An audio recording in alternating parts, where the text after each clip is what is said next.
Este episódio foi criado usando inteligência artificial. Vamos falar sobre poligamia com Brittany Chapman Nash, seção 132 de Doutrina e Convênios. Antes de entrarmos na seção 132, a revelação sobre o casamento eterno e plural, quero que todos entendam que não precisamos sair desta sessão sentindo que devemos ter um testemunho do casamento plural, que é um requisito acreditar nele para ser um membro fiel da Igreja.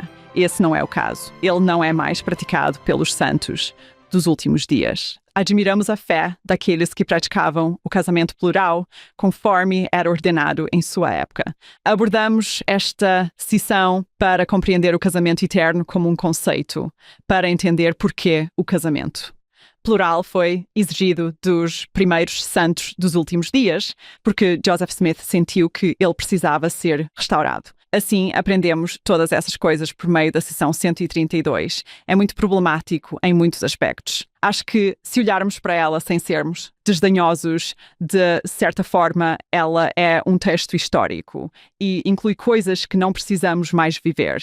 Isso pode afetar a maneira como lemos o texto. Pode não ser tão simples quanto descartá-la, dizendo, isso não se aplica a mim, mas podemos lê-la para entender o passado e como isso afetou os membros da Igreja no século XIX, como afetou as escolhas que eles fizeram. Também podemos analisá-lo em suas bênçãos prometidas para aqueles que fazem o convênio do casamento eterno e o que isso pode significar para as uniões monogâmicas e poligâmicas. Isso é muito útil. Faço algo semelhante em uma aula do Velho Testamento. Analisamos alguns dos mandamentos dados a Josué e Saul e pensamos, não gosto nada disso. Vá até aquela cidade e destrua-a. Isso não é para você. Você não é ordenado a viver assim. Então colhemos o que podemos e somos gratos por não ser conosco. Recebemos algumas das histórias de fé mais bonitas e inspiradoras por meio de pessoas que escolheram viver na poligamia. E é uma história tão rica para se basear. Sou muito grata por aqueles santos antigos que amavam o Senhor, que amavam os profetas modernos e, com fé, enfrentaram circunstâncias muito difíceis porque acreditavam que era um mandamento de Deus. Doutrina e Convênios 132 é um caso à parte por vários motivos. Um deles é que temos muitas informações sobre seu contexto. Por que foi escrito? Porque, como você perguntou, qual é o propósito de Doutrina e Convênios 129? Como isso aconteceu? Não sabemos porque não temos o contexto, pelo menos que eu saiba. No caso de Doutrina e Convênios 132, temos o contexto. Gostaria de compartilhar isso com os ouvintes para que eles possam abordá-lo sabendo como surgiu e porque temos uma revelação escrita para uma pessoa. Essa pessoa é Emma Smith. O contexto histórico da revelação foi escrito por William Clayton, que era um dos escribas e historiadores de Joseph Smith, mas há outros que podem corroborar o relato de como ele o registrou. Vou ler diretamente do relato dele, onde ele escreveu várias revelações de Joseph Smith. Eles estavam na loja de tijolos vermelhos. Eles estavam conversando sobre o casamento plural e isso estava pesando sobre Joseph. Ele não tinha o apoio de Emma para praticar o princípio. Ele não sabia como lidar com isso. Ele estava com seu irmão Hiram e William Clayton. Hiram disse, apenas escreva uma revelação e o princípio é tão claro que eu levarei a revelação para ela assim que estiver pronta e a lerei para ela. E ela acreditará porque a doutrina é tão clara. Isso foi relatado por William Clayton em suas memórias posteriores sobre aquele dia. Ele disse que Hiram disse a Joseph, se você escrever dá a revelação sobre o casamento celestial, eu a levarei e a lerei para Emma e acredito que poderei convencê-la de sua veracidade e você terá paz daqui em diante. Joseph sorriu e comentou, você não conhece Emma tão bem quanto eu. Hiram repetiu sua opinião e acrescentou que a doutrina é tão clara que ele pode convencer qualquer homem ou mulher sensata de sua veracidade, pureza e origem celestial, ou palavras com o mesmo efeito. Joseph então disse, bem, vou escrever a revelação e veremos. Aprendemos com este parágrafo que essa revelação surgiu para ajudar a acalmar as preocupações de Emma Smith sobre o casamento plural. Ela está sendo ditada com Emma em mente E vemos, através da revelação, que há referências específicas a Joseph, referências específicas a Emma, o que transmite ainda mais o relacionamento doméstico nesta revelação. Talvez ele tivesse outras pessoas, além de Emma, em mente para esta revelação, mas Emma era seu público principal. Hiram apresentou a revelação a Emma. Não correu bem. Ok. Surpresa, surpresa. Sim, Emma rejeitou a revelação e, de acordo com os registros existentes, acabou queimando-a. Ela não acreditou nela. Ela resistiu totalmente a ela. Não seguiremos essa linha narrativa apenas com Emma e Joseph. Discutiremos mais o que há dentro dessa revelação e o que aconteceu por causa dela. Joseph Smith e Emma foram selados juntos em 28 de maio de 1843. Essa revelação veio em 12 de julho de 1843, apenas alguns meses depois de terem sido selados. Podemos aprender que Emma já estava familiarizada com o conceito de casamento eterno. Ela e Joseph já haviam sido selados. Joseph Smith vinha ensinando o conceito de casamento eterno há vários anos. Naquela época, o casamento plural era um apêndice desse conceito mais amplo de casamento eterno. Essa revelação inclui informações sobre o casamento eterno, mas, na minha opinião, trata-se de um documento sobre o casamento plural. Seu objetivo não é nos ensinar apenas sobre o casamento eterno. Não é tudo o que há para saber sobre o casamento. Seu objetivo é explicar o casamento plural a Emma. Enquanto isso, obtemos uma visão sobre o que é o casamento eterno. Brittany, gostei muito disso. Eu dou aulas de escrituras na BYU e ler as coisas no contexto é uma habilidade muito importante. Quem é o autor, quem é o público, qual era a intenção do autor, o que o público recebeu. Provavelmente isso não foi escrito pensando em você, como público. Exatamente. E a intenção era que fosse uma instrução para toda a igreja. Acho que podemos argumentar que não. Joseph Smith começou a ensinar sobre o casamento plural definitivamente em 1841. Provavelmente antes. Mas em 1841, Joseph Smith e outros estavam se envolvendo em casamentos plurais. Porque nada foi escrito antes disso. Era uma prática que eles queriam manter sob controle rígido. Havia algo significativo. Uma mudança ocorreu quando algo foi escrito. Quando Joseph Smith passou a ter uma revelação por escrito, houve uma diferença na forma como as pessoas receberam isso. Portanto, houve muito entusiasmo quando as pessoas souberam que Joseph havia escrito uma revelação sobre o casamento plural porque havia poder em começar com uma retórica do tipo "assim diz o Senhor", algo que as pessoas podiam voltar, ver e ler, mas estou me adiantando. Talvez seja por isso que Hiram achou importante ter algo escrito, em vez de algo que ela apenas havia aprendido, porque certamente muitos desses princípios já haviam sido ensinados a ela antes.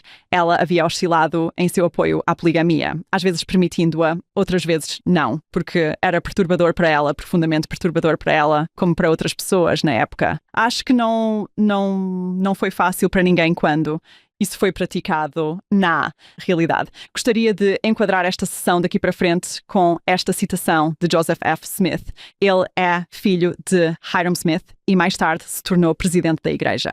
Ele tem o que eu considero uma boa maneira de ver essa revelação como um todo. Ele diz que quando a revelação foi escrita em 1843, foi para um propósito especial a pedido do patriarca Hiram Smith e não foi concebida para ser divulgada à igreja ou ao mundo. É muito provável que, se tivesse sido escrita com o objetivo de ser divulgada como doutrina da igreja, teria sido apresentada de uma forma um pouco diferente. Há personalidades mencionadas em uma parte dela que não são relevantes para o princípio em si, mas sim para as circunstâncias que exigiram que fosse escrita. Naquela época, Joseph Smith, no dia em que foi escrito, declarou expressamente que havia muito mais relacionado à doutrina, que seria revelado no devido tempo, mas que isso era suficiente para a ocasião e foi feito para ser suficiente por enquanto. Fim da citação. Isso realmente me parece verdadeiro.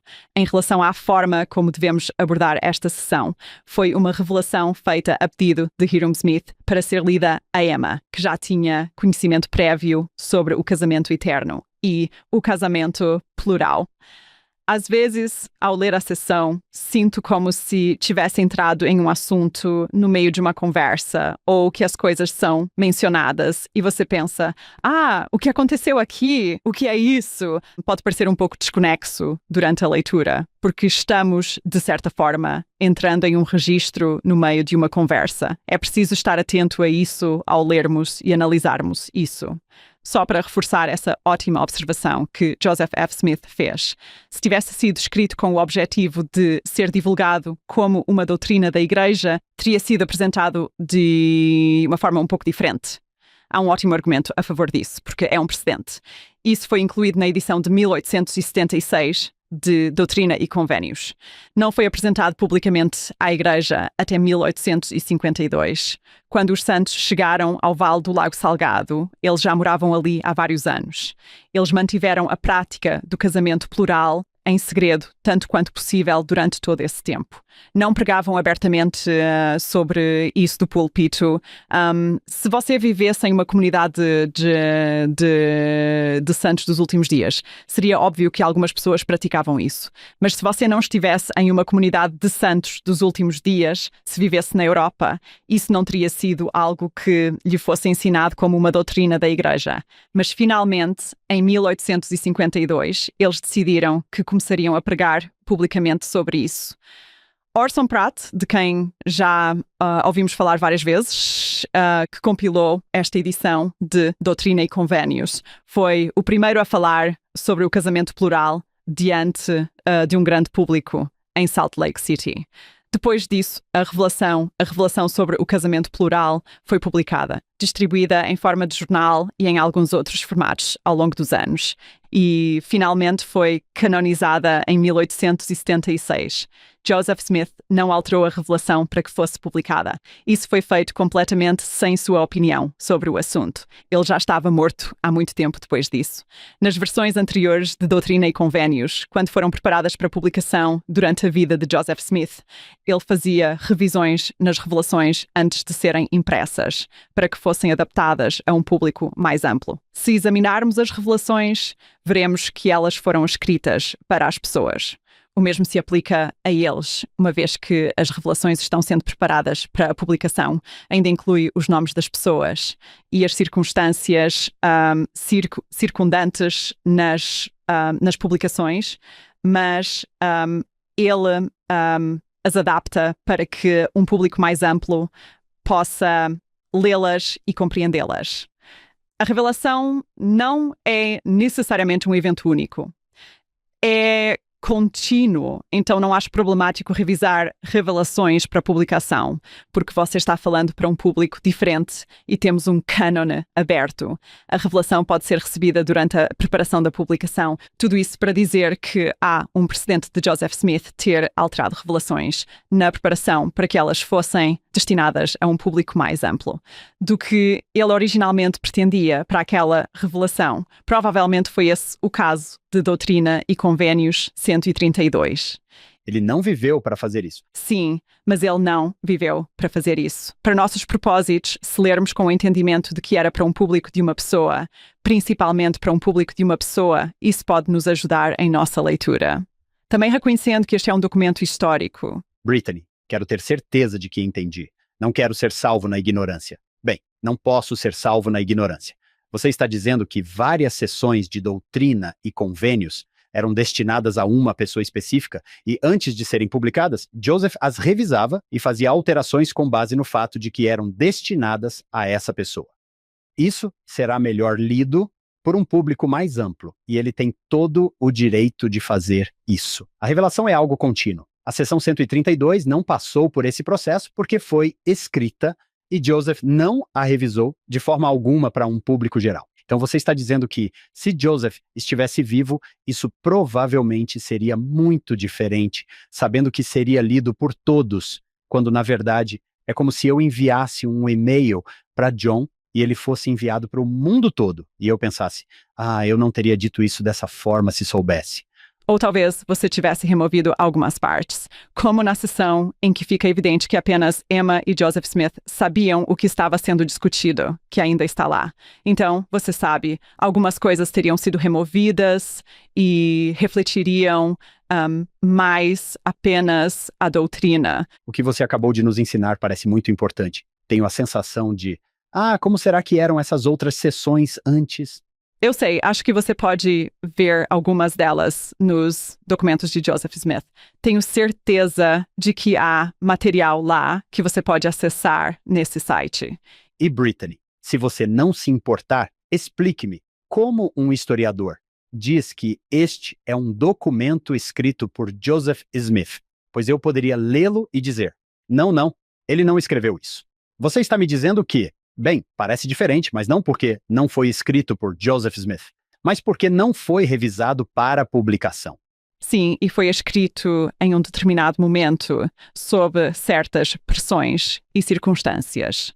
Quando você analisa um documento, especialmente algo tão importante quanto o que você vai declarar como escritura, você quer ter certeza de saber sua proveniência, de onde ele veio, quem o tinha, de quem era e por quanto tempo. Naquele dia, a revelação foi copiada por Joseph Kingsbury, palavra por palavra. Ela foi relida e verificada como sendo o mesmo documento transcrito por William Clayton. Hiram trouxe sua versão da revelação de William Clayton e Emma queimou essa revelação, mas uma cópia estava nas mãos de Joseph Kingsbury.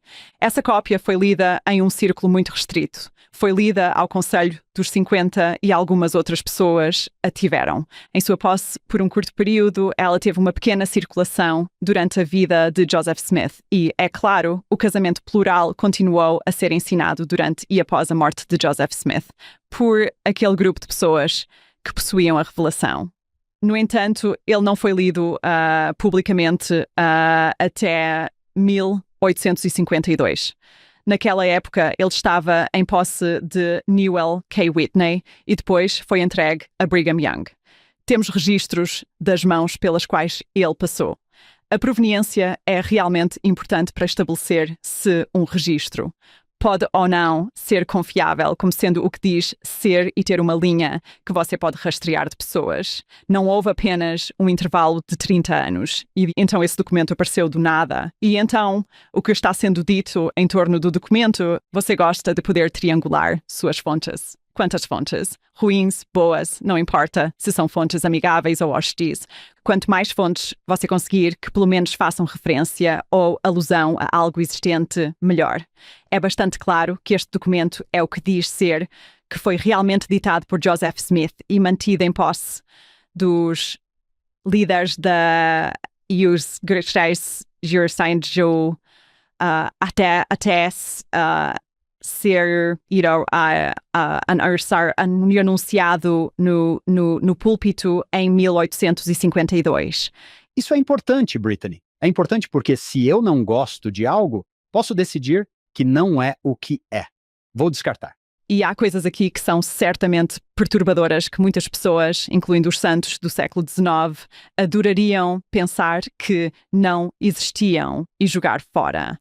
Há uma linguagem dura usada nesta seção que não parece coincidir com outras seções.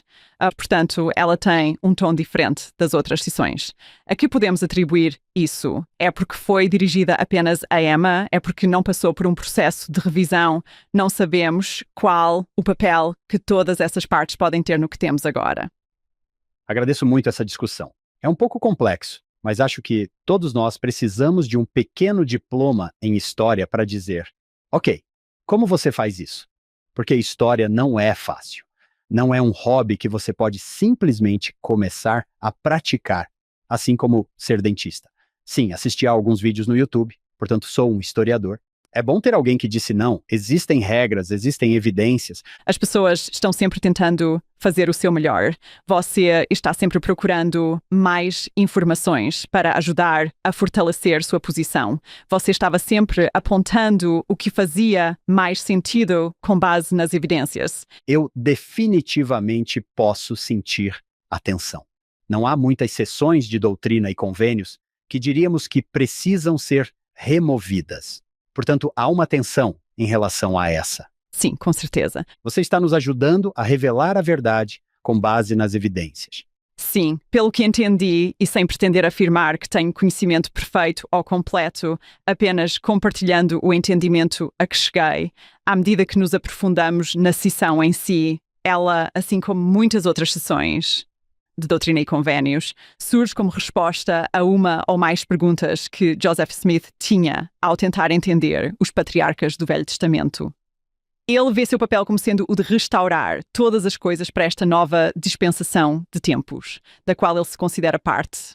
Todas as coisas das dispensações passadas devem ser renovadas nesta nova dispensação e olhando para o Antigo Testamento em busca de padrões e do que foi feito. Em outras dispensações, a poligamia é algo que ele observa e questiona. Isso é algo que precisa ser restaurado? Essa é uma daquelas perguntas que eu gostaria de nunca ter feito. Bem, você está certa, Brittany. Ele está pesquisando o Antigo Testamento, onde encontramos Sião, certo? O sacerdócio de Melquisedeque, o sacerdócio arônico, os templos. Os primeiros santos se identificavam muito com os santos do Antigo Testamento, referindo-se a si mesmos como Israel. Ele refletia sobre esses patriarcas do Antigo Testamento e também sobre como seria o casamento. Qual é a natureza eterna do casamento e como ela é no céu. Vemos ecos dessa questão ao longo desta sessão, tentando vislumbrar a vida futura. Eu diria que o objetivo principal desta sessão é explicar a prática do casamento plural, como se tivéssemos sido inseridos em uma conversa, como discutimos anteriormente, e o conceito de casamento eterno que Joseph Smith vinha ensinando desde meados da década de 1830. Está nesta sessão para contextualizar o casamento plural. Gostaria que tivéssemos uma revelação separada sobre o casamento eterno, por si só. Acho que nós beneficiaríamos muito com esse conhecimento adicional. Estamos apenas vendo isso em parte nesta sessão. Portanto, vemos o casamento eterno no contexto do casamento plural e espero que isso não seja muito confuso. Isso faz sentido. Portanto, não estamos recebendo uma revelação sobre o que Deus pensa sobre o casamento. Certo? Estamos recebendo uma parte do que ele pensa sobre o casamento, a parte do casamento plural. Sim, então é como, você sabe, aquele casamento eterno sobre o qual estávamos falando, é assim que o casamento plural se encaixa no casamento eterno. Estamos perdendo o que poderia ser o resto da conversa. Certo. No início, a revelação começa no versículo 1 com, em verdade, assim diz o Senhor, e reconhece as perguntas que Joseph Smith tinha sobre a prática da poligamia no Antigo Testamento. Ela aborda as raízes antigas da poligamia, de forma que a poligamia moderna pode ser vista como uma extensão da prática antiga. É interessante que ele diga no versículo 3, preparem seu coração para receber e obedecer.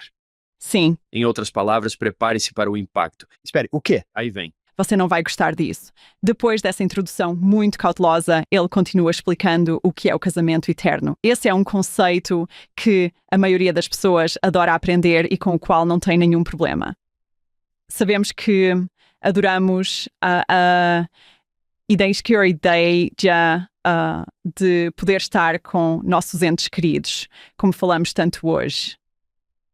Adoramos que o selamento eterno, o casamento eterno, exista para que possamos estar unidos com nossos entes queridos para sempre. No versículo 6, fala-se sobre o novo e eterno convênio que foi instituído em Saram, Baplan de Stud Andand, and my glory, e aquele que receber a plenitude dele deve e terá que cumprir a lei aqui, referente ao novo e eterno convênio. Acho que podemos pensar nisso como casamento eterno, em oposição ao novo e eterno convênio mencionado no versículo 4. Ao entrarmos nesta sessão, estamos entrelaçando o casamento eterno e o casamento plural. Quando se refere ao versículo 3, prepare seu coração, pois revelarei a você uma nova e eterna aliança que podemos considerar como sendo a poligamia. Versículo 6, a nova e eterna aliança é o casamento eterno. Podemos ver como a poligamia pode ser um elemento ou parte do conceito mais amplo do casamento eterno. Ok, isso é muito útil, Brittany. Agradeço muito essa distinção entre o versículo 4 e o versículo 6. Uma nova e eterna aliança. A nova e eterna aliança. Lembro-me de que há 4 anos, John, quando o Dr. Holbrook esteve aqui, colocaremos um link em nossas notas do programa e no YouTube para esse episódio também. Assim, Brittany e Kate podem ser companheiras de missão nisso. Sim. Podemos pedir aos nossos ouvintes que ouçam os dois. John, você se lembra que ela disse: podemos concordar que Deus usa casamentos monogâmicos para realizar seus propósitos? O que é claro que sim. E ela disse: podemos também concordar que nem todos os casamentos monogâmicos são como Deus quer que sejam? Sim, certo, sim. Então ela fez a ponte para: podemos concordar que às vezes Deus usa casamentos polígamos para realizar seus propósitos? E aqui temos Brittany apontando: Abraão, Isaque, Jacó, Moisés, Davi, Salomão, e nós dissemos. Sim, John. Se você se lembra, ela disse que sim e disse: então podemos concordar que nem todos os casamentos polígamos são como Deus quer que sejam? Há alguma clareza nessa afirmação? Deus está comentando sobre ambos nesta sessão, Brittany. Sim, vemos isso aqui e eu adoro essa afirmação, não apenas porque é de Kate que eu adoro e admiro, mas porque sou a verdadeira de muitas maneiras diferentes. Porque muitas vezes é fácil pensar na poligamia como algo tão diferente da monogamia. Mas, na realidade, a mesma coisa está acontecendo, como na teologia dos santos dos últimos dias, como se a mesma ordenança estivesse ocorrendo. Apenas a forma como isso se manifesta é diferente, mas os convénios e as bênçãos são os mesmos. A maneira como escolhemos vivê-los é nossa oportunidade. Brittany, eu realmente aprecio o quanto você está sendo gentil conosco, porque quando você fala sobre casamento, você está falando sobre o relacionamento mais íntimo da vida de alguém. Percebi em outras sessões de Doutrina e Convênios que, quando coisas acontecem, ou agora há escrituras em que coisas acontecem que não gostamos, não ficamos tão emocionados com esta sessão 132 e o casamento plural. Isso traz muitas emoções. Acho importante reconhecer isso. Tudo bem. Com certeza. Quer dizer, sentimos muita proteção pelas pessoas. Surge alguma tensão quando há dúvidas sobre o abuso de autoridade. Joseph Smith está abusando da confiança que as pessoas depositam nele como profeta e pedindo algo contrário à vontade de Deus. Esse era um pensamento muito real naquela época e ainda é uma questão hoje. Quando fazemos essa pergunta, podemos olhar para as pessoas que seguiram o conselho de se casar poligamicamente. Qual era a lógica delas? Por que escolheram fazer isso e quais foram os frutos do casamento plural em suas vidas? Para algumas, o casamento plural foi uma experiência negativa e horrível. Para outras, foi uma escolha linda e maravilhosa que fizeram para suas vidas. Em geral, as pessoas foram motivadas a se casar pluralmente porque acreditavam que era um mandamento de Deus. A maioria tinha uma motivação sagrada. Eu diria que foi uma decisão baseada em convicção religiosa. Temos uma reação tão emocional a isso porque envolve aqueles relacionamentos muito delicados que mais prezamos. E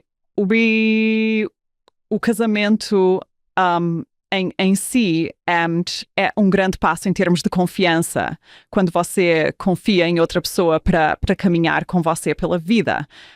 Para os santos dos últimos dias caminharem com você pela eternidade, você nunca gostaria que essa confiança fosse jogada fora ou tratada como algo sem importância. É aqui que devemos olhar para trás e confiar nas histórias dos santos do século XIX que receberam essa revelação durante o período em que a poligamia era exigida. Como eles ouviram essa revelação? Como eles viram isso sendo colocado em prática? No versículo 7, a revelação começa a falar sobre honrar poder selador. Há uma frase que diz: eu designei meu servo Joseph para deter esse poder nos últimos dias, e nunca há mais do que um na terra, por vez a quem esse poder e as chaves desse sacerdócio sejam conferidos. Portanto, há uma pessoa que detém as chaves e sugerimos que, mesmo hoje, um presidente da igreja detém as chaves. Mas mesmo nos dias de Joseph Smith, ele passou essas chaves para outros e permitiu que eles também tivessem o poder selador. Portanto, Joseph Smith nunca selou suas próprias uniões. Ele não saía por aí se casando com outras pessoas. Ele deu as chaves a outros homens que então o selavam às suas esposas. Isso é algo que sempre fez parte da prática do Kankasamas Amameninchi dos santos dos últimos dias, incluindo o casamento plural, que é o compartilhamento dessas chaves do sacerdócio para selar. Ao dizer isso, ele regulamentou rigidamente a prática de dar permissão para aqueles que podiam selar e que tinham o poder de selar, de modo que nem todos o faziam. Era um convite, era um chamado, era eu confio em você. Certo, e não era algo feito de forma leviana. Há histórias realmente fascinantes repetidas vezes. Você vê padrões semelhantes de mulheres durante esse período novo sendo solicitadas a praticar, e é um padrão semelhante de ficar absolutamente horrorizadas com a existência de tal prática e, em seguida, um período de intensa busca em oração. Então, quando lhes é pedido que se submetam ou aceitem a prática, algumas optam por não praticá-la pessoalmente, mas têm um testemunho do princípio, e outras rejeitam o princípio, e provavelmente estou-me adiantando demais aqui. Estamos no versículo 7, há uma parte que diz que os casamentos devem ser celebrados e selados pelo Espírito Santo da promessa, e meu querido amigo Jonathan Stapley escreveu um livro publicado pela Oxford University Press, chamado Santidade ao Senhor. Nela, ele explora o que exatamente é esse Espírito Santo da promessa e como era entendido naquela época. Vou ler diretamente do livro dele. Ele diz que o Espírito Santo da promessa é um termo do Novo Testamento que se refere ao Espírito Santo, e Joseph Smith entendeu que significava o poder e a autoridade para solenizar relacionamentos que duram para a eternidade. Smith ensinou que, por meio desse poder, a família humana poderia ser selada em uma rede duradoura. Ser selado significava criar o céu, ou, como os participantes chamavam, o sacerdócio. O Espírito Santo da promessa era visto como o poder e a autoridade para solenizar relacionamentos que perduram para a eternidade. Portanto, o poder selador é essencial para um relacionamento eterno e faz parte da visão que vemos no versículo 7. Se passarmos para o versículo 18, ele diz: "E novamente, em verdade, vos digo que se um homem se casar com uma mulher e fizer um convênio com ela para esta vida e para toda a eternidade, se esse convênio não for feito por mim ou por minha palavra, que é a minha lei, e não for selado pelo Espírito Santo da promessa, assim como acabamos de aprender sobre o poder selador por meio daquele que eu ungi e designei para esse poder, então não é válido nem tem força quando eles estão fora do mundo, porque não são unidos por mim, diz o Senhor." Ele está reiterando aqui a importância de receber um casamento no templo que seja selado pelo poder selador. Uma coisa que acho realmente incrível sobre nossa fé é que, embora enfatize a importância de receber a ordenança seladora, na Terra também há uma maneira de permitir que pessoas que não são santos dos últimos dias e que viveram muito antes da restauração também sejam seladas por meio do trabalho por procuração nos templos. Eu realmente adoro que, em conjunto, com todas essas declarações de que isso deve ocorrer nesta vida, haja também sempre essa opção redentora no trabalho por procuração no templo, de que nunca é tarde demais para uma pessoa participar dessas bênçãos por causa do trabalho que temos nos templos. Este não é um clube exclusivo de pessoas que escolheram se casar no templo durante esta vida. É para todas as pessoas, todos os lugares, todos os tempos. Quais são essas bênçãos por ser selado no templo? Lemos no versículo 20 esta promessa incrível. Então serão deuses porque não têm fim. Portanto, serão de eternidade a eternidade, porque continuam. Então, estarão acima de tudo, porque todas as coisas lhes estão sujeitas. Então, serão deuses, porque têm todo o poder e os anjos lhes estão sujeitos. Meu marido chamou minha atenção ao ler este versículo para a palavra eles que aparece ao longo dele. Então serão deuses, porque não têm fim. Portanto, serão eternos para sempre, porque continuam. Esta é uma jornada com duas pessoas. Não é apenas o homem que não tem fim, não é apenas a mulher. É uma parceria necessária para alcançar esse estado glorificado na próxima vida de ser um capaz de criar. É isso que significa ser um Deus minúsculo. Você tem a benção de continuar a criar e progredir. Isso é um dom. Que você pode continuar quando o Senhor diz, acho que nesta sessão ele diz isso algumas vezes, vocês serão condenados. Não acho que ele esteja dizendo que vai punir você. Acho que ele está dizendo o oposto do que você acabou de dizer. Você não continua? Sim, fiquei curioso para saber como eles usavam a palavra condenados nas Escrituras e se referiam ao significado da palavra em relação a esta seção. Nos primeiros tempos, as pessoas que foram realmente ensinadas por Joseph Smith, elas diziam alguma coisa sobre isso? Não havia muito, mas o que encontrei parecia confirmar sua interpretação, Hank, discutindo um período de não poder progredir por causa de decisões tomadas ou não tomadas. Nós lemos um tom ali, em nossa linguagem coloquial de 2025, de vocês serão condenados. É horrível. Como se o tom parecesse tão severo. Não é isso, certo? Não é isso que você está dizendo? Não é isso. É o que eu entendo. Brittany, eu quero ouvir as próprias pessoas e sei que você trouxe um pouco disso. Não podemos abordar todos os versículos. Há algum versículo em particular que você gostaria de destacar? Acho importante destacar o que as pessoas viam como bênçãos por entrarem no casamento plural. Qual era a motivação que elas esperavam receber ao tomar essa decisão? Vemos nos versículos 19 e 20 coisas como herdar tronos, principados, ressuscitar na primeira ressurreição, exaltação, continuação da descendência, ou seja, continuar a poder ter filhos.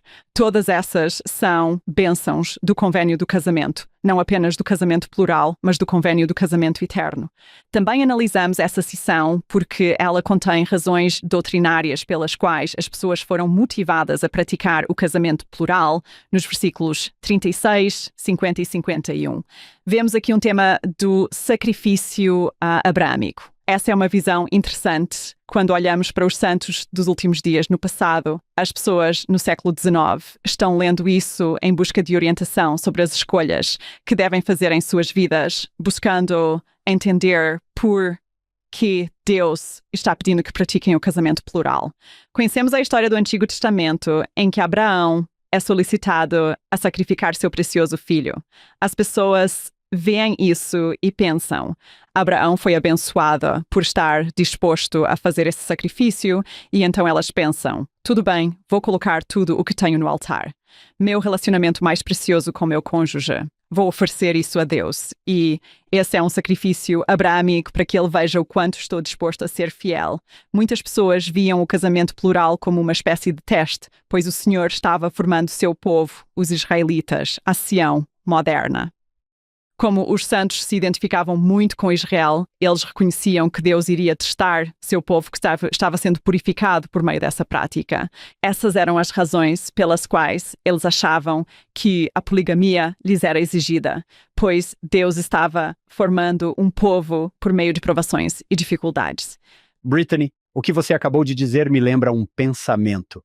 Na verdade, compartilhei isso há 4 anos. Ela é uma pessoa incrivelmente inteligente. Ela disse, quando comecei minha jornada estudando a poligamia, fiquei com raiva do que considerava uma injustiça, pois Deus exigia que um princípio tão difícil fosse vivido por essas pessoas fiéis e provadas.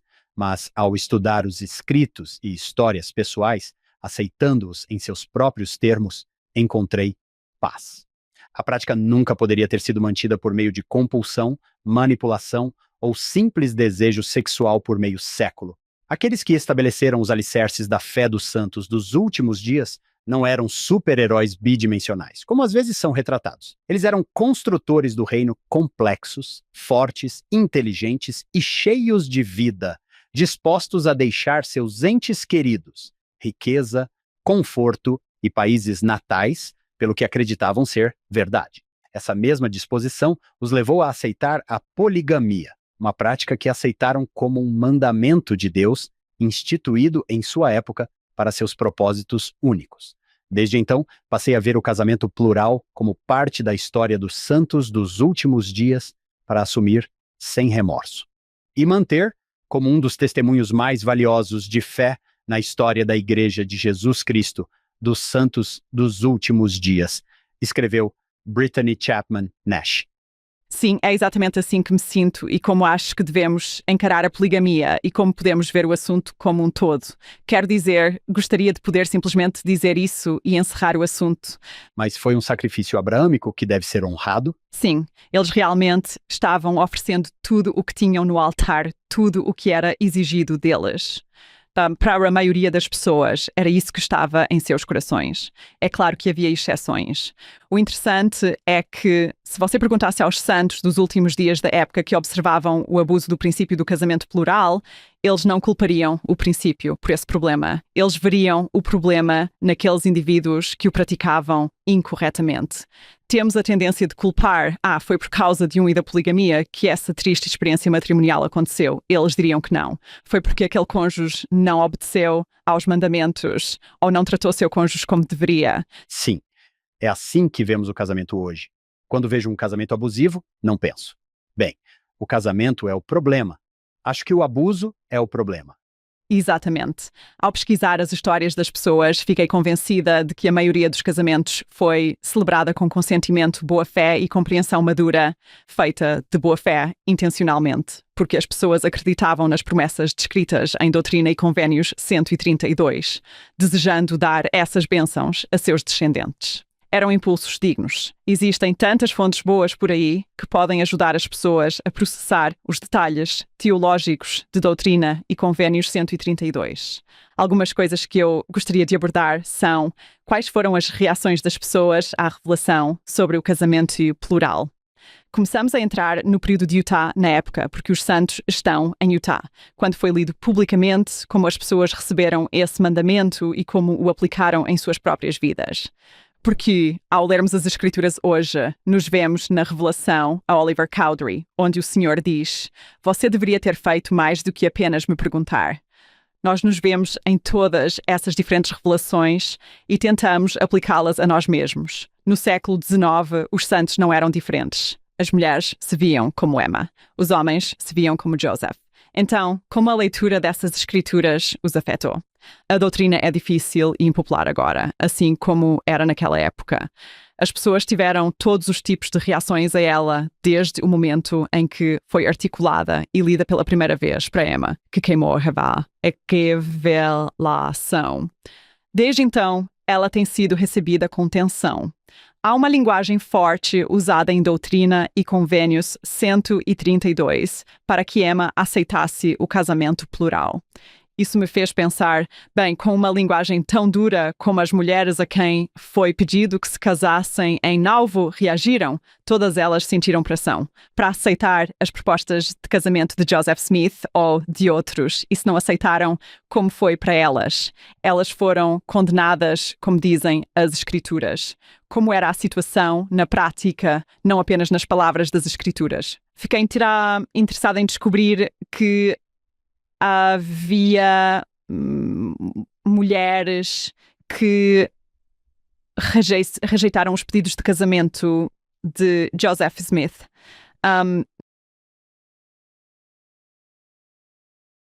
Elas não foram difamadas na sociedade, nem sofreram nada negativo. Pelo que sei, Sarah Kimball é uma dessas mulheres, uma mulher muito proeminente. Ela ajudou a fundar a Sociedade de Socorro. Em sua autobiografia de 1883, intitulada Minha Vida e Minha Fé, ela relata o seguinte episódio.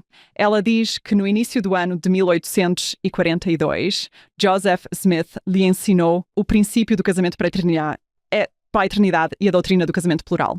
Ele disse que, ao ensinar isso, percebeu que estava colocando sua vida em risco, mas Deus havia revelado isso a ele muitos anos antes, como um privilégio com bênçãos. Agora, Deus havia revelado isso novamente e o instruído a ensinar isso como um mandamento, pois a Igreja não poderia viajar ou progredir sem a introdução desse princípio.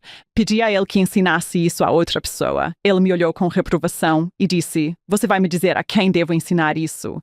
Deus exige que eu ensine isso a você e deixe a responsabilidade de acreditar ou não acreditar a você. Ela escolheu não se casar com ele, mas você sabe que não houve repercussão negativa. Eles ainda mantinham uma amizade. Ela realizou grandes feitos e era uma parte essencial da comunidade, continuando a acreditar em Joseph Smith, mesmo depois de rejeitar uma proposta de casamento plural. Há outra história sobre uma jovem chamada Cordelia Morley Cox. Joseph Smith costumava recorrer a amigos ou familiares de confiança das pessoas para abordar propostas de casamento plural.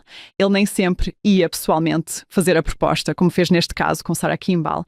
No caso de Cordelia, ela aprendeu sobre o princípio através de seus pais. Ela rejeitou imediatamente. Em suas palavras, ela disse que recusou, afirmando: "Eu não sabia nada sobre essa religião e não podia aceitá-la, nem eu." Não houve repercussões sociais negativas para ela ou sua família. Curiosamente, no caso dela mais tarde, após a morte de Joseph Smith, ela escolheu se casar poligamicamente.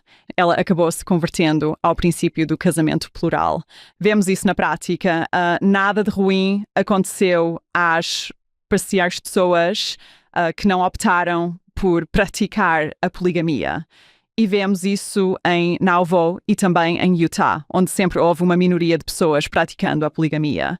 Elas ainda eram consideradas fiéis, valiosas e dignas santos dos últimos dias. Tenho certeza de que há exceções. Tenho certeza de que poderíamos procurar e encontrar alguém que diga que foi rejeitado pela família. Você está dizendo que a grande maioria das pessoas não queria fazer isso. Exatamente. Cada história é diferente. É difícil fazer generalizações. Não havia uma prática padrão da igreja de rejeitar isso e expulsar a pessoa de Salt Lake. Absolutamente não. Sim, esses dois cenários que compartilhei tratam especificamente de Joseph Smith e de como ele entendeu que não havia ressentimento quando foi rejeitado em seus pedidos de casamento. Isso é tão difícil, Brittany. Você está nos guiando por isso de uma maneira tão gentil. E eu realmente agradeço por isso. Deixem-me dizer uma coisa a vocês dois. Em 1 Nefe, capítulos 3 e 4, chegamos a uma história muito difícil. E eu não sei se havia como difícil até apresentar. O livro de Mórmon a alguém que nunca o tinha lido. Eles me dizem: "Não quero ler isso. Seu profeta está decapitando alguém." Eu pensei: acho que é verdade. Nunca pensei nisso dessa forma. Ao refletir sobre isso, pensei: tudo bem, essa é uma reação muito natural, não matarás, Nefe mata, e eu pensei, bem, eu confio em Nefe. Tudo o mais no registro de Nefe me diz que posso confiar nele. Na verdade, não é da minha conta, é entre ele e o Senhor. Não consigo me imaginar me intrometendo, preciso de uma explicação para isso. Tenho certeza de que o Senhor diria: "O que você tem a ver com isso?" E estou bem em esperar para ouvir isso de Nefe. Se houver uma boa explicação, ela virá dele ou do Senhor. Sinto o mesmo em relação ao casamento plural, que existe esse mandamento e essa instrução oposta. Isso é entre eles e o Senhor. Tudo o mais em suas vidas me diz que todos eles podem ser, todos são, pessoas muito confiáveis e fiéis. Não sei quanto a vocês dois. Aposto que diriam a mesma coisa. Não me importo de esperar, se houver uma explicação, para ouvi-la deles. Posso permanecer ativo na igreja, amar minha igreja, amar meu testemunho e dizer: sim, um dia aposto que ouviremos isso deles. Certo. Também é importante reconhecer que, independentemente de como uma pessoa se sinta em relação a esse princípio, provavelmente ela não está sozinha em sua reação ou emoção em relação às coisas. Provavelmente isso foi vivenciado pelos santos da época e também pelos de hoje. Ninguém deve se sentir envergonhado pela maneira como interpreta ou se sente em relação à doutrina e convénios 132 ou ao tema da poligamia. Quero ser cuidadoso aqui. Acho doloroso que muitos de nossos amigos abandonem toda a sua fé por causa disso. E não é que eles sejam pessoas más. Só acho isso doloroso. Na sua opinião, isso não precisa acontecer. Se não me sinto bem com isso, preciso abandonar tudo o que Joseph Smith disse ou fez. Essa é uma questão muito difícil, porque para algumas pessoas isso coloca em questão o caráter de Joseph Smith. E Como nos baseamos muito em seu testemunho, quero dizer, ele está dizendo a verdade sobre sua história. Quando você sente que talvez haja um exercício injusto de poder, eu consigo entender o ponto de vista dessa pessoa, certamente. Ao mesmo tempo, eu levaria em consideração as pessoas que realmente tiveram que praticar e o que elas tinham a dizer sobre isso e suas experiências. Como elas se defenderam em sua prática. E não faltam escritos de santos dos últimos dias do século XIX, defendendo-se e dizendo: é por isso que estou escolhendo praticar, é assim que estou manifestando minha fé. Acho que se uma pessoa ler esses textos e suas palavras, a raiva e a ofensa que podemos sentir por elas, como eu certamente senti uma vez, simplesmente desaparecem, porque você percebe que elas estavam fazendo uma escolha e compreendiam a escolha que estavam fazendo. E por que estavam fazendo isso? Para mim, cheguei a um ponto em que pude simplesmente confiar nelas, confiar no que estavam dizendo que era verdade. Brittany, uma das muitas críticas positivas ao seu livro, vamos falar sobre poligamia? Foi escrita por uma mulher chamada Erin. Ela disse: em 2006, tive uma grande crise de fé, centrada na posição das mulheres na minha religião, no passado e no presente. Eu estava particularmente lutando com a poligamia em nossa história. Enquanto lutava com isso, tive uma revelação que mudou minha vida em relação a toda a minha angústia sobre o assunto. Nunca na minha vida eu tinha lido o que uma dessas mulheres tinha a dizer sobre suas experiências ou sua vida. Na verdade, se você me pedisse para citar os nomes de 5 delas, eu não conseguiria. Percebi que, se eu ia sentir angústia, deveria realmente entender melhor o motivo da minha angústia e por quem eu estava sentindo isso. Ela continua e conta sobre a leitura do seu livro. O segredo é entender quem são essas pessoas e por que elas escolheram praticar isso. E no final, você não terá nada além de admiração. Porque somos humanos. Há pessoas que não praticaram bem a poligamia, assim como há pessoas que não praticaram bem a monogamia. Mas pode ser um tema excepcionalmente estimulante para a fé. Eu sempre me lembro do que MacLean Hewart nos ensinou. Em vez de ficarmos ofendidos com eles, vamos nos inspirar neles. Da mesma forma, em vez de pensar no que as pessoas que nunca conheceram Joseph Smith pensam dele hoje, por que não falamos sobre as pessoas que realmente o conheceram? O que elas que interagiram com ele tinham a dizer sobre ele? Podemos encontrá-lo mais tarde e perguntar-lhe coisas, se precisarmos. Mas agora tenho que aprender a ser gentil com meus vizinhos e meu gato. E tenho que aprender, sabe? Tenho minhas próprias coisas com que me preocupar. Sim, adoro a sessão 101. Naquele dia, quando o Senhor vier, Ele revelará todas as coisas. Coisas que já aconteceram, coisas ocultas que ninguém sabia. E acho que não temos todos os fatos agora. Acho que isso faz parte do teste. Seguirei em frente com fé quando não souber as razões de tudo? Isso faz parte do nosso teste. Sim, aprendi no templo a esperar por mais luz e conhecimento e sei que não devo salvar o Senhor, certo? O bom e velho pai, Adão. Essa é uma das melhores histórias. Se pudermos aceitar isso, em vez de dizer: tudo bem, Pai Celestial, estou disposto a fazer tudo, mas preciso saber exatamente por que estou fazendo tudo isso e é melhor. Você explicar muito bem ou não farei nada. Se voltarmos a 1852, como os santos receberam isso, foi totalmente diverso. Há uma missionária chamada Fanny Stenhouse que servia com seu marido, Thomas, na Suíça, e ela recebeu uma publicação da Revelação enquanto estavam lá e disse: antes de terminar de ler metade, joguei-a de lado, sentindo-me totalmente rebelde contra Deus e comecei a me sentir perfeitamente imprudente e até disposta a abandonar minha religião e arriscar minha salvação em vez de me submeter à poligamia, pois sentia que a nova doutrina era uma degradação para a mulherada. Então ela realmente lutou contra esses sentimentos. Mais tarde, ela permitiu que seu marido se casasse com várias mulheres. Então, houve algum tipo de reconciliação, mas no final, tanto ela quanto seu marido deixaram a igreja parcialmente por causa desse princípio. Mas, para outras pessoas, a revelação as inspirou a se filiarem à igreja. Uma mulher chamada Emily B. Spencer disse que, quando tinha 18 anos, leu a revelação sobre o casamento plural. Ela disse: minha mente já estava preparada, então acreditei prontamente. Vi claramente que, se não me filiasse à Igreja de Jesus Cristo dos Santos dos últimos dias, não poderia me unir ao meu marido por toda a eternidade, como eu tanto esperava. Acreditei então, como sei agora, que essa revelação sobre o casamento celestial era do Senhor e fui abençoada por acreditar nela. Nunca ouvi falar de alguém que se filiou à igreja. Não é interessante? Essa é nova. Sim, acho que ela estava lendo o Velho Testamento quando se referiu a sua mente estar preparada. Ela estava pensando e ponderando sobre isso. Uma mulher chamada Sarah C. Jensen, que se filiou à igreja na Dinamarca em 1850, foi convidada a traduzir a revelação do alemão para o dinamarquês quando ela chegou à Europa. Mais tarde, ela se lembrou de ter sido convidada a fazer isso e disse que essa foi a primeira vez que ouviu essa doutrina da poligamia. Devo dizer que fiquei chocada. Era tão contrário aos meus sentimentos e tradições que parei. Algumas dúvidas surgiram em minha mente e, após uma luta intensa com lágrimas e orações, vi alguma luz e o Senhor trouxe paz à minha alma e tive um testemunho da divindade dessa grande revelação e, com a ajuda de Deus, senti-me disposta a fazer esse grande sacrifício e, no devido tempo, obedecer a esse mandamento. Vivi dessa maneira por 33 anos, até a morte do meu marido. Traduzi a revelação, que foi a primeira a ser impressa em dinamarquês. Essa luta e reconciliação era um padrão frequente, então esse padrão continuou na segunda geração.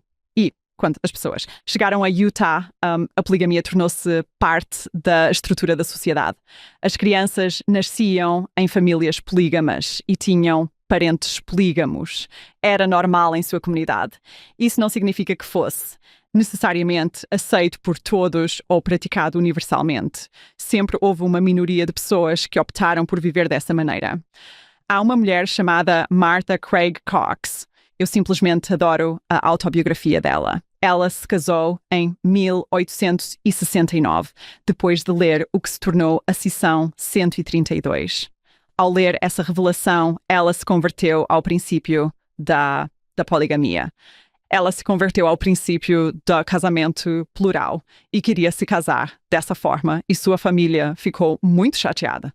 Vou ler para vocês a reação deles e, em seguida, a reação dela a isso. Ela escreve em sua autobiografia: minha decisão de me casar em uma família plural colocou minha família à prova, todos eles, e ao colocá-los à prova, fui duramente provada.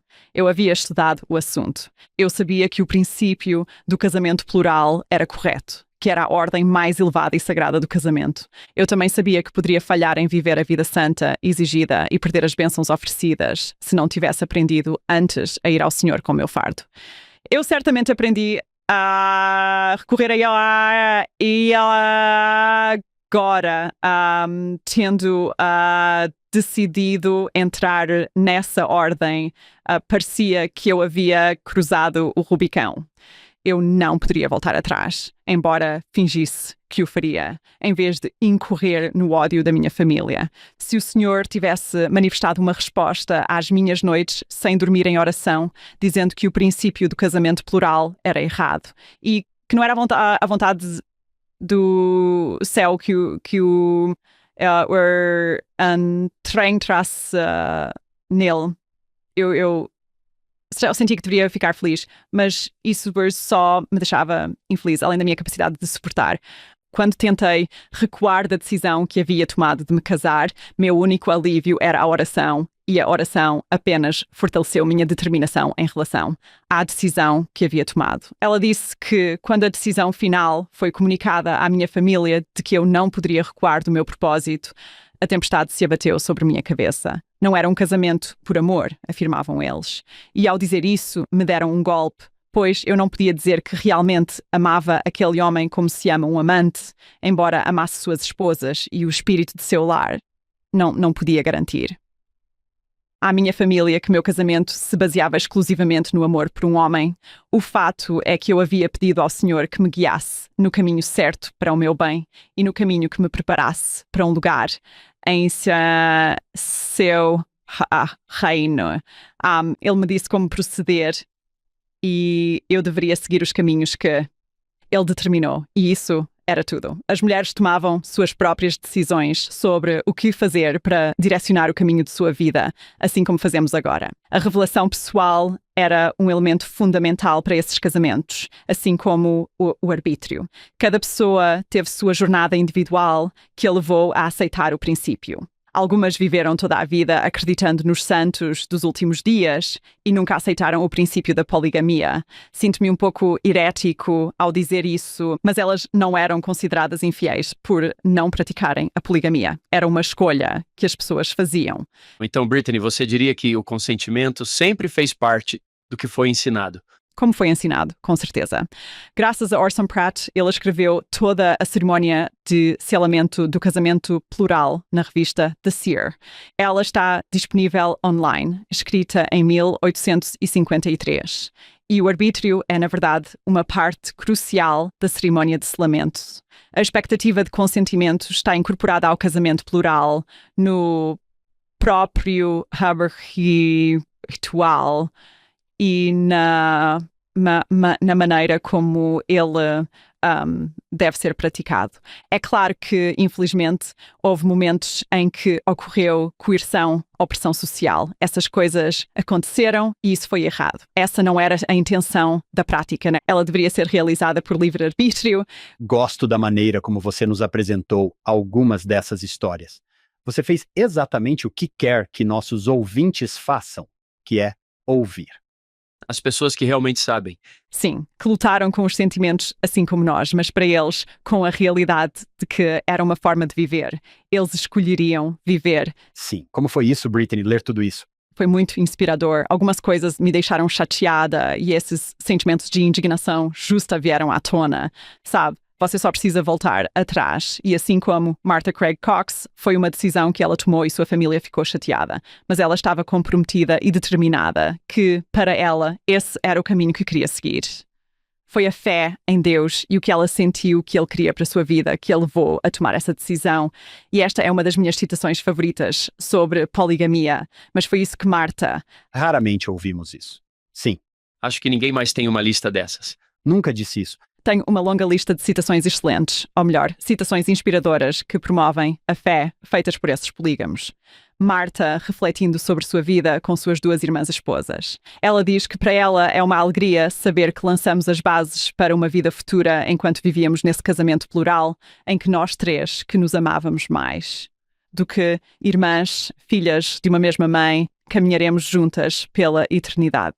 Esse conhecimento vale mais para mim do que ouro e compensa todas as tristezas que já senti. Você simplesmente percebe a profundidade do relacionamento que essas famílias plurais permitiam que as mulheres tivessem também. Quero dizer, junto com as dificuldades, havia também bênçãos únicas. Para Martha, eram esses relacionamentos intensamente ricos e amorosos com suas irmãs, esposas e seus filhos. Como ela diz aqui, os filhos de uma mesma mãe se amavam, todos compartilhavam os filhos uns dos outros, o que era realmente encantador. Não eram apenas as mulheres que escreviam sobre a poligamia. Há vários homens também, mas uma das minhas citações favoritas é de um homem chamado Andrew J. Hansen. Ele tinha 3 esposas. Ele escreveu sua autobiografia após o Manifesto de 1890, o início do fim da poligamia. Ele reflete sobre sua vida como marido de várias esposas, a fé que o levou a se casar e suas esposas. Então, depois de contar essas histórias, ele diz às futuras gerações que serão criadas em condições de monogamia. O que foi dito acima, sem dúvida, parecerá absurdo, mas não peço desculpas. Não devo nada a ninguém. O casamento celestial e plural é uma lei do céu e, naquela época, era praticado entre o povo de Deus na terra, sancionado e aprovado por ele. E eu sabia disso. Desculpe, essa citação me faz chorar. Ela me emociona porque vejo a fé deles, sabe? A coragem e a determinação de obedecer a Deus em um mandamento difícil, reconhecendo que naquela época era imposto. Ele está dizendo isso após o manifesto, depois que a poligamia deixou de ser praticada. Ele viu que foi um período em que Deus ordenou a prática da poligamia e ele sabia disso porque estava dentro de sua responsabilidade naquela época agir. Então, ele recebeu o testemunho para agir de acordo com isso. Não temos a mesma responsabilidade, a mesma necessidade de ter um testemunho da poligamia, porque não é nossa responsabilidade praticá-la agora. Deixamos os testemunhos para aqueles que a praticaram. A poligamia não é algo de que devemos nos envergonhar, sentir-nos constrangidos ou pedir desculpas. É história. Essa é a nossa história e deu aos santos dos últimos dias um grande legado de fé sobre o qual construir. Os polígamos do nosso passado de santos dos últimos dias ficariam felizes por terem nos oferecido esse legado de fé. Brittany, descobri que não só me sinto inspirado pelas pessoas sobre as quais você tem nos falado, mas também por você. Há uma sensação de profundidade espiritual em alguém que passou pelo processo de ler, escrever e lutar. E então, vem conversar com você e você pode sentir isso. Provavelmente poucas pessoas fizeram o que você fez, Brittany, e passaram por essas histórias reais. Talvez nunca façamos isso, mas posso ver o resultado do que você aprendeu. Sim, e isso me dá uma certa paz. Ela analisou centenas dessas histórias, e eu posso ir vê-la. Ela está bem. Seu testemunho está intacto, e eu posso ir. Tudo bem. Tenho certeza de que você dirá, não, mas sabe, conversamos no início sobre visitar anjos. Como você pode saber se eles estão cheios de luz? Acho que, John, eu descreveria Brittany dessa forma, podemos discernir claramente. Uau! Sim, podemos discernir claramente. Para muitos dos nossos ouvintes, Brittany, você será aquele anjo de luz em um lugar talvez sombrio em que eles se encontram quando se trata desse assunto. E talvez eles possam dizer, eu ainda não tenho um testemunho disso. Ela me disse que eu não precisava ter um, mas posso colocar isso na pilha das coisas que ainda não se encaixam e seguir em frente com todas as coisas que sei que se encaixam. Vou seguir em frente com elas. Sim, essa é a parte mais difícil. Tudo bem não esperar que isso se encaixe. Pode ser que nunca se encaixe. E tudo bem com a poligamia. E você não precisa ter um testemunho disso agora. Não precisa. Não precisa mesmo. E não há nada de errado em você se sentir negativo em relação a isso. As pessoas lutaram com isso, viveram isso, e podemos deixar isso com elas. Podemos deixar isso com os santos do século XIX. Se você quiser enviar uma mensagem para Brittany, acesse o YouTube e deixe um comentário lá, ou acesse nosso site e nós garantiremos que ela receba todas as mensagens. Brittany, acho que haverá muitas pessoas que amamos porque fazem parte da nossa família. Certo, John? Certo. Sabe, os ouvintes dizem, muito obrigado pelo que você faz. E eu respondo, não, obrigado por nos ouvir. Somos uma parceria aqui e acho que você abençoou muitos deles. Vamos nos referir a você, Brittany, como nosso anjo da luz aqui. Obrigada. Com isso, gostaríamos de agradecer à irmã Brittany Chapman Nash por se juntar a nós hoje e compartilhar seu tempo e conhecimento. Gostaríamos de agradecer à nossa produtora executiva, Shannon Sorensen, aos nossos patrocinadores, David e Verla Sorensen, e em cada episódio lembramos nosso fundador. John, quando Steve e eu conversamos sobre começar isso, ele disse, precisamos trazer esses estudiosos fiéis e brilhantes para os santos dos últimos dias. Foi exatamente o que fizemos hoje. É isso que temos que fazer? Sim. Lembramos do nosso fundador, Steve Sorensen. Esperamos que você se junte a nós na próxima semana. Temos apenas mais alguns episódios sobre doutrina e convênios no Follow Him. Obrigado por se juntar a nós no episódio de hoje. Você ou alguém que você conhece fala espanhol, português ou francês. Agora você pode assistir e ouvir nosso podcast nesses idiomas. Os links estão na descrição abaixo. As notas e a transcrição do programa de hoje estão em nosso site. followhim.com. É followhim.com. É claro que nada disso seria possível sem nossa incrível equipe de produção. David Perry, Lisa Spice, Will Stoughton, Crystal Roberts, Ariel Quadra, Heather Barlow, Amelia Cabuica, Sidney Smith e Annabelle Sorensen.